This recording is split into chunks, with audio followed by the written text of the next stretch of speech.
नमस्कार मैत्रिणींनो, किमया या यूट्यूब चॅनलमध्ये मी आपले स्वागत करत आहे. श्री स्वामी समर्थ. स्वामी प्रकट दिनाच्या दिवशी आपल्याला काही सेवा करायची आहे, पण त्याआधी आपल्यामधला मीपणा काढून टाकायचा आहे आणि नंतरच आपल्याला केंद्रामध्ये प्रवेश करायचा आहे. स्वतःमधला मीपणा काढला म्हणजे आपल्याला कोणत्याही गोष्टीचा गर्व होत नाही किंवा अहंकारही येत नाही. मी स्वामी भक्त आहे, मी स्वामी भक्त आहे असा कोणत्याही प्रकारचा दिंडोरा पिटवत बसायचं नाही किंवा स्वामी भक्तांना कोणत्याही प्रकारचा अहंकार, गर्व किंवा असे मोठेपणा असं कोणताही प्रकार स्वामी भक्तांमध्ये नसावा. स्वामी समर्थ मात्र फक्त एका लोंगोटवरती राहत होते, पण त्यांना कोणत्याही प्रकारचा अहंकार नव्हता की मी सर्वांच्या कामा पडतो किंवा त्यांना कोणत्याही प्रकारचा गर्व नाही किंवा मी सर्वांच्या कामी पडतो, सर्वांना चिंतामुक्त करतो अशा कोणत्याही प्रकारचे त्यांना अहंकार निर्माण होत नाही. त्यामुळे स्वामी भक्तही तसेच असावे की अहंकार किंवा गर्व या गोष्टी स्वामी भक्तांमध्ये कधीच असू नये. कोणतीही सेवा ही मनापासून करा.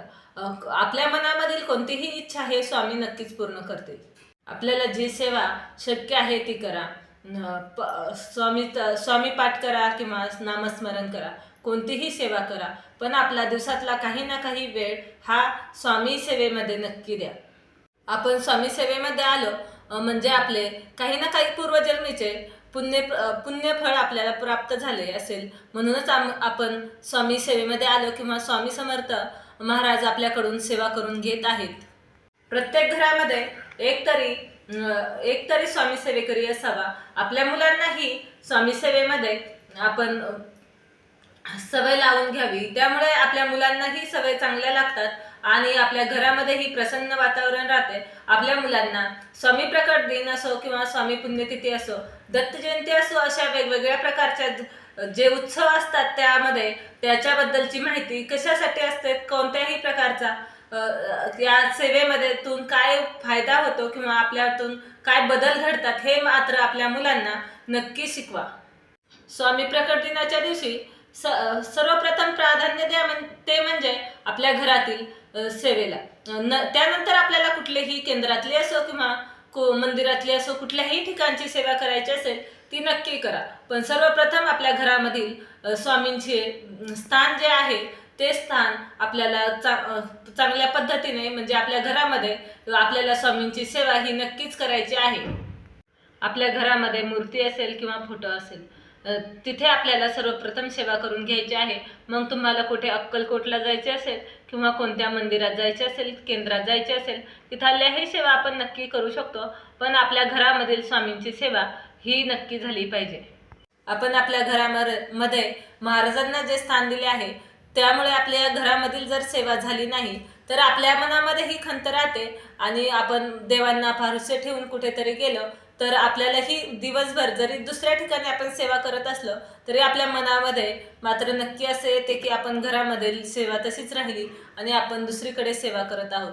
त्यामुळे आपण सर्वप्रथम आपल्या घरामधील सेवा करायची आहे आणि नंतर आपल्याला ज्या ठिकाणी सेवा करायची इच्छा असेल, कोणतेही ठिकाण असो, केंद्र असो, मंदिर असो किंवा अक्कलकोट सारख्या ठिकाणी असो, तर त्या ठिकाणी आपल्याला जायचे आहे. महाराज हे चराचरात आहेत.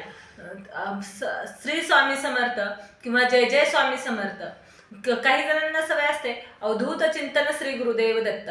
कोणते का होईना नामस्मरण हे आपण दररोजच केले पाहिजे, पण स्वामी प्रकट दिनाच्या दिवशी मात्र आवर्जून देवासमोर बसून आपल्याला नामस्मरण करायचे आहे. आपल्याला मनापासून ज्या जपाचा किंवा ज्या मंत्राचा मनापासून जे करूशे वाटेल ते करा, पण नक्कीच स्वामी प्रकट दिनाच्या दिवशी सेवा ह्या नक्की करा.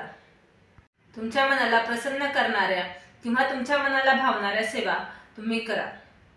प्रकट दिनाच्या दिवशी काय करायचे आहे तर प्रकट दिनाच्या दिवशी आपल्याला मूर्तीवरती अभिषेक करून घ्यायचा आहे.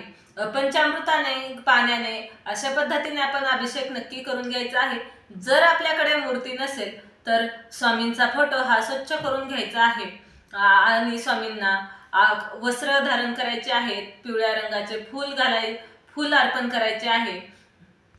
गोडधोडाचा काहीतरी नैवेद्य आपल्याला महाराजांना दाखवायचा आहे. जर आपल्याला घेवड्याच्या शेंगा जर मिळाल्या तर त्याचा नैवेद्य मात्र नक्की दाखवा. आपल्याला बेसनाचे लाडूचाही नैवेद्य या दिवशी दाखवायचा आहे. जर तुम्हाला कोणत्याच प्रकारचे पारायण करणे जमले नसेल तर या दिवशी मात्र सर्वांनीच स्वामी सारामृतचे एक पारायण मात्र एका बैठकीमध्ये नक्कीच पूर्ण करायचे आहे.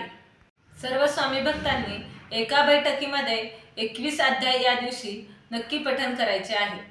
नामस्मरणही करायचे आहे. नामस्मरण तर तसे दररोजच करायचे आहे. सच्चाईने वागा, खरेपणाने वागा, प्रामाणिकपणे वागा. स्वामी प्रकट दिनाच्या निमित्त ह्या सेवा करायच्या आहेत. श्री स्वामी समर्थ. व्हिडिओ पूर्ण पाहिल्याबद्दल धन्यवाद.